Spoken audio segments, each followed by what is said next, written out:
बहुत नमस्कार दोस्तों, मैं राजेश अग्रवाल पन्ना कंपटीशन क्लासेस में जोरदार स्वागत करता हूं आपका मध्य भारत के इतिहास में लेक्चर नंबर 26 में आज।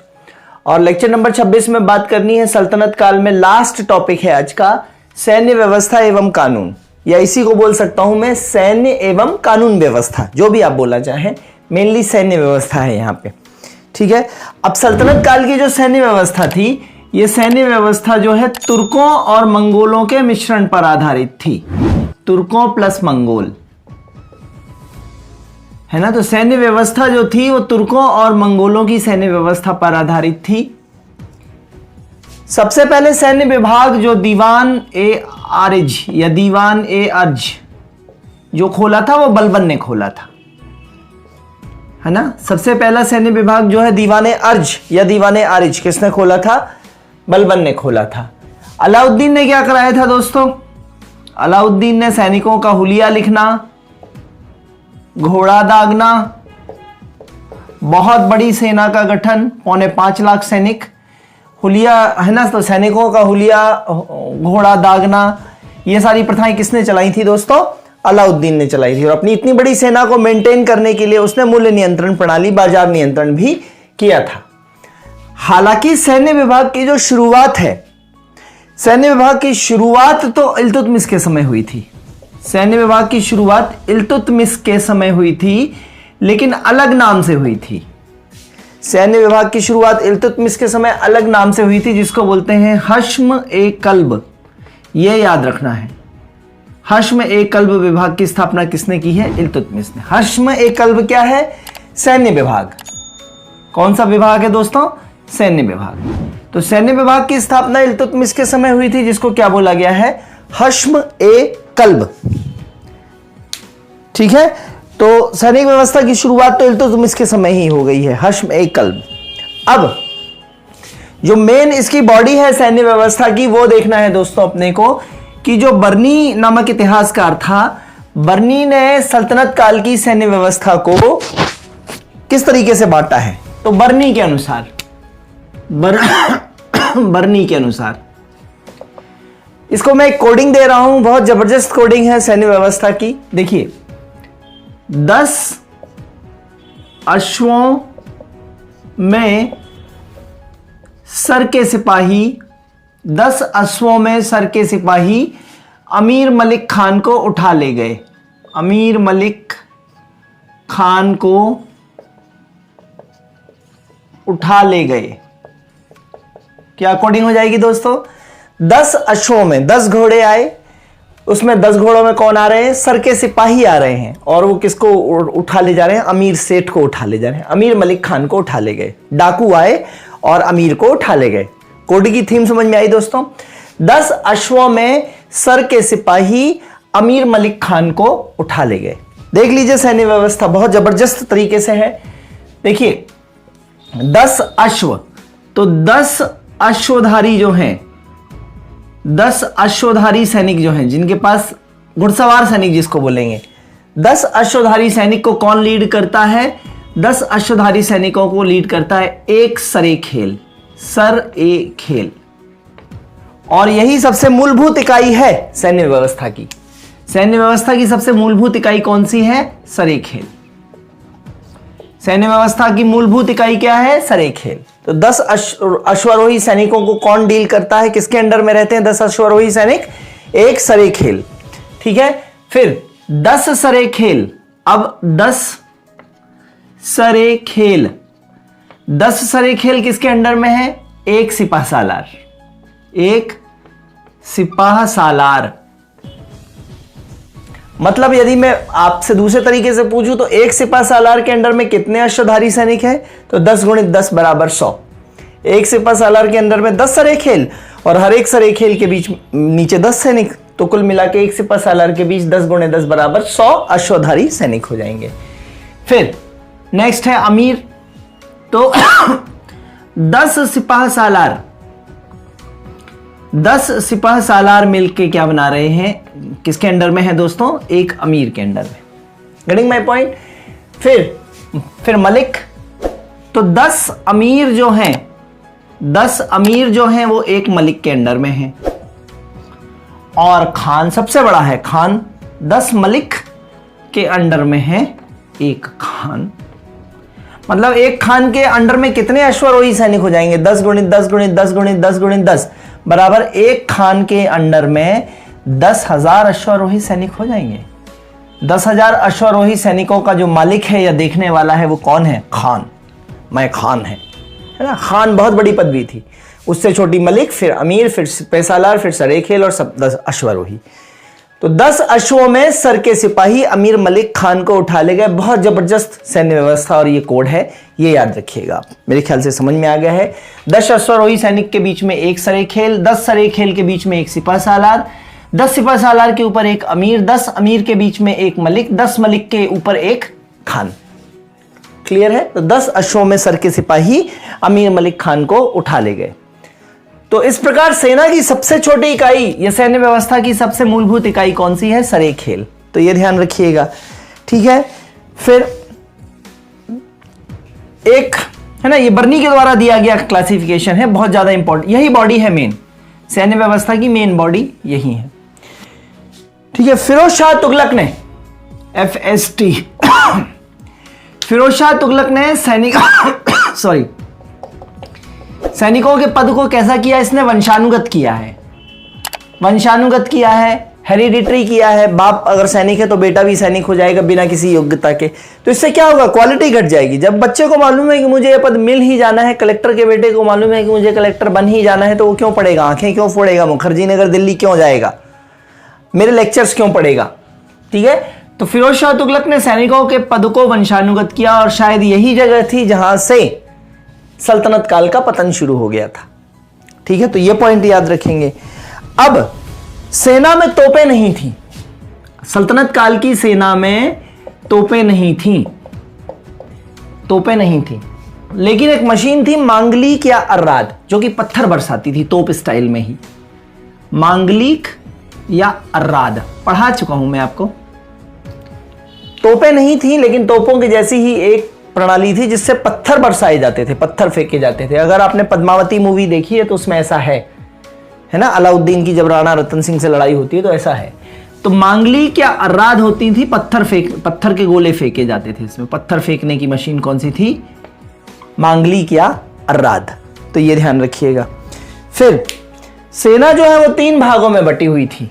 सेना जो है 3 भागों में बटी हुई थी। अश्वसेना, सेना जो है वो 3 भागों में बटी हुई है। कौन कौन सी दोस्तों? अश्वसेना, गजसेना और पाथक, पैदल सेना। पैदल सेना, पैदल सेना को क्या बोला गया है दोस्तों? पाथक, पाथक सेना। मुख्य कौन सी है बॉडी? अश्वसेना। मुख्य सेना कौन है? अश्वसेना। ये ध्यान दीजिएगा, बहुत इंपॉर्टेंट है। पैदल सेना मुख्य सेना नहीं है, अश्वसेना मुख्य सेना है। और अश्वसेना के आधार पे ही हमने अभी पिछला क्लासिफिकेशन देखा है। 10 अश्वों में सर के सिपाही अमीर मलिक खान को उठा ले गए। तो सेना 3 प्रकार की है। अब सेना के अलावा सैनिक जो है, सैनिक 4 प्रकार के। सैनिक कितने प्रकार के हैं दोस्तों? तो 4 प्रकार के हैं, है ना। सैनिक 4 प्रकार के हैं। पहले सैनिक वो जो सुल्तान के सैनिक के रूप में भर्ती होते थे, जिनको खास खेल बोलते थे। खास मतलब सुल्तान, खास खेल। तो ऐसे सैनिक जो सुल्तान के सैनिक के रूप में भर्ती होते थे, सुल्तान के सैनिक कहलाते थे। Getting my point? दूसरे प्रकार के सैनिक जो इक्तादारों द्वारा भर्ती होते थे। इक्तादारों द्वारा, अपने अपने क्षेत्र के इक्तादार द्वारा भर्ती सैनिक। इक्तादारी अपना क्षेत्र देखने के लिए जो सैनिक भर्ती करते थे वो इक्तादारों द्वारा भर्ती। तो सुल्तान के सैनिक होते थे जिसको खास खेल बोलते थे। सरे खेल अलग है दोस्तों, खास खेल अलग है। तो खास खेल सुल्तान के सैनिक। इक्तादारों द्वारा भर्ती सैनिक जो है वो कौन से सैनिक हैं? दूसरे प्रकार के सैनिक, ठीक है। तीसरे प्रकार के सैनिक है अस्थायी रूप से युद्ध के समय भर्ती। अस्थायी रूप से युद्ध के समय भर्ती। युद्ध के समय भर्ती, युद्ध के समय जब जरूरत पड़ती है नौजवानों की तो अस्थायी रूप से भर्ती किया जाता था। वो तीसरे प्रकार के सैनिक होते थे। और चौथे प्रकार के सैनिक जो होते थे वो स्वयं सेवक सैनिक होते थे। मुस्लिम सैनिक होते थे बेसिकली, जो विधर्मियों को मारने के लिए अपने आप को सेना में लाते थे, स्वयं सेवा देते थे, आगे आके स्वयं सेवा देके सैनिक बन जाते थे। जब देश खतरे में होता था, सल्तनत खतरे में होती थी, तो ये गाजियों से या विधर्मियों से या दुश्मनों से लड़ने के लिए स्वयं सेवा देने के लिए तैयार हो जाते थे। जैसे अभी इजराइल में हो रहा है कि इजराइल के जो नागरिक हैं जो विदेशों में भी रह रहे हैं, वो विदेशों को छोड़ के इजराइल आ रहे हैं वापस, इजराइल की तरफ से देशभक्ति दिखाएंगे, इजराइल की तरफ से लड़ेंगे, ये जज्बा है। तो स्वयं सेवक सैनिक, तो 4 प्रकार के सैनिक समझ में आया है। सुल्तान के सैनिक, जिनको खास खेल बोलते थे, तदौर भर्ती सैनिक, अस्थायी रूप से युद्ध के समय भर्ती, और स्वयं सेवा, बिना किसी ट्रेनिंग के स्वयं सेवा देने वाले सैनिक, स्वयं सेवक सैनिक। ठीक है, फिर ये तो हो गई दोस्तों सैन्य व्यवस्था के बारे में बात। अब बात करते हैं अपन, है ना, अब जो बात करना है वो थोड़ा सा न्याय व्यवस्था या कानून व्यवस्था के बारे में बात करनी है। तो राज्य का सबसे बड़ा न्यायाधीश जो होता था, है ना, राज्य का सबसे बड़ा न्यायाधीश वो होता था सुल्तान। ठीक है, हालांकि न्याय का काम कौन देख रहा है? काजी। न्याय का काम काजी देख रहा है। सबसे छोटी इकाई न्याय की कौन सी है? काजी। और सबसे टॉप जिसको बीटो है वो कौन है? सुल्तान। फिर धर्म विभाग का काम कौन देख रहा है? सदर देख रहा है या मुफ्ती? धर्म विभाग का काम तो कौन देख रहा है? सदर या मुफ्ती। धर्म विभाग का काम देख रहा है सदर या मुफ्ती। और ये सारे काजी, सदर, मुफ्ती, ये सारे वंशानुगत पद थे दोस्तों, वंशानुगत। जैसे अपने यहाँ हिंदू धर्म में भी पंडित जी हैं, तो पंडित जी का बच्चा भी पंडित जी है, जजमानी करेगा, वैसे ये पद हैं, तो वंशानुगत पद हैं। ठीक है, फिर अब एक थोड़ा सा इंपॉर्टेंट बात है, छोटे से रूप में बात करेंगे अपन। मुस्लिम कानूनों के स्रोत क्या क्या हैं? मुस्लिम कानूनों के स्रोत, है ना, मैं लिख रहा हूं यहां पे, मुस्लिम कानूनों के स्रोत। 4 स्रोत हैं जिसके लिए मैंने कोड बनाया है खिक, KHIK। खिक मुझे मिलती नहीं, सलमान खान की मूवी है ना, खिक मुझे मिलती नहीं, खिक के 4 स्रोत हैं। खिक, KHIK। ठीक है, के से मतलब वैसे क्यू से शुरू होती है स्पेलिंग कुरान की, तो के से अभी यहां पे मैं कुरान ले रहा हूं। कुरान में काय का संकलन है ना, तो अल्लाह ने क्या कहा था स्वयं, है ना, कुरान में क्या लिखा हुआ है, ये मुख्य है, सबसे मेन जो ग्रंथ है वो यही है कुरान। अल्लाह ने क्या कहा है, अल्लाह के कथन है इसमें, अल्लाह के कथनों का संग्रह किसमें है? कुरान में। क्यू से शुरू होता है, मैंने के लिखा है। खिक, एच का मतलब है हदीस। एच का मतलब क्या है दोस्तों? हदीस। और हदीस में किसके हैं मैं पहले भी बता चुका हूं, पैगंबर के कथन और कथनी और करनी, है ना, पैगंबर के कथनों और कार्यों का उल्लेख है। ये अल्लाह का है, ये पैगंबर, अल्लाह के दूत कौन है? पैगंबर के कार्यों और कथनों का उल्लेख है, कार्य और कथन का उल्लेख। पैगंबर ने क्या कहा है उसका संकलन किसमें है दोस्तों? हदीस में। सबसे बड़ा ग्रंथ यही माना जाता है, मुस्लिम ग्रंथ, हदीस। ठीक है, फिर हदीस के बाद है इज्मा। I स्टैंड्स फॉर इज्मा। और इज्मा में जो मुजद्दिद है, ठीक है, मुजद्दिद द्वारा व्याख्या किया गया कानून, मुजद्दिद द्वारा व्याख्या किया गया कानून, मुजद्दिद द्वारा व्याख्या किया गया कानून, यह अल्लाह की इच्छा का ही रूप होता था, यह अल्लाह की इच्छा का ही रूप है इज्मा।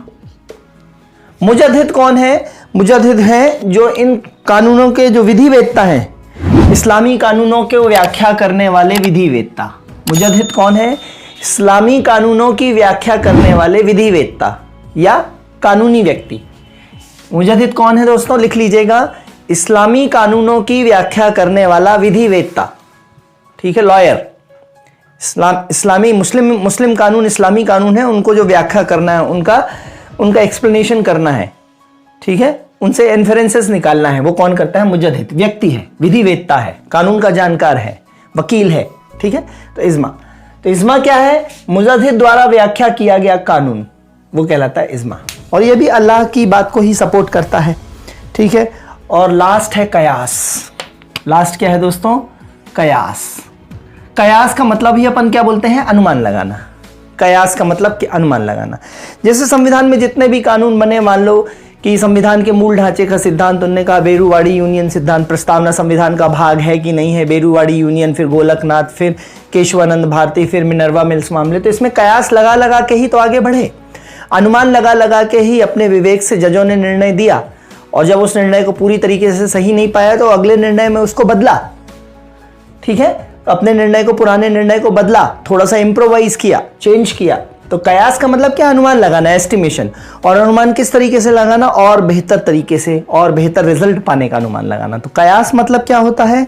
तर्क अथवा विश्लेषण के आधार पर कानून की व्याख्या। कयास का मतलब क्या है?